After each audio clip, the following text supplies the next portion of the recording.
Méditation du 9 mars. Dieu, le seul propriétaire. C'est au Seigneur qu'appartient la terre avec tout ce qui s'y trouve, le monde avec tous ceux qui l'habitent. Psaume 24, verset 1, version Nouvelle Bible Second. Dans le portrait que le Psaume 24 fait de Dieu, une vérité indiscutable nous est enseignée. Dieu est le propriétaire de tout ce qui existe. De la bouche de David, nous entendons aussi que tout ce qui est au ciel et sur la terre est à toi, Éternel. 1 Chroniques 29, verset 11. C'est une vérité que tout croyant doit accepter pour vivre de manière sage et pour avoir une bonne relation avec Dieu. D'ailleurs, dans la prière qui nous a laissé un modèle, Jésus nous invite à dire « C'est à toi qu'appartiennent dans tous les siècles le règne, la puissance et la gloire. » Matthieu 6, verset 13. Dieu n'a pas besoin de notre permission pour être le propriétaire de tout ce qui existe. Il s'agit d'un droit qu'il a acquis le jour même où il a créé le monde par sa puissante parole. Et l'homme et la femme de ses propres mains. Il est l'unique propriétaire de toutes choses. Si nous réclamions des droits de propriété sur une chose créée, nous essayerions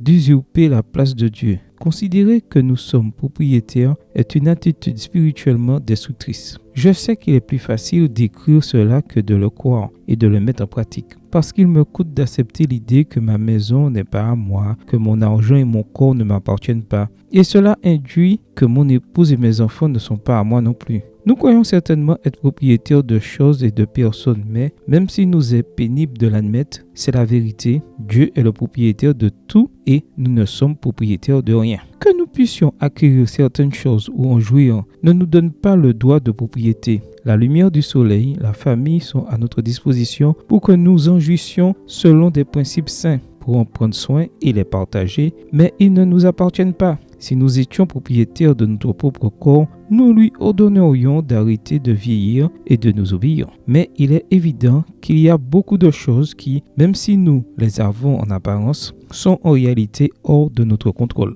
Dieu nous rappelle qu'il est le propriétaire de tout, si bien que vivre avec l'obsession d'acquérir et d'accumuler n'a pas de sens. Un jour, nous devons rendre des comptes au véritable propriétaire de l'usage que nous avons fait des bénédictions qu'il nous a offertes. En attendant ce jour, utilisons chaque ressource qu'il nous accorde d'une façon qui lui plaise et le glorifie. Prenons soin du bien d'autrui. Amen. Bonne journée à vous et que le Seigneur vous bénisse.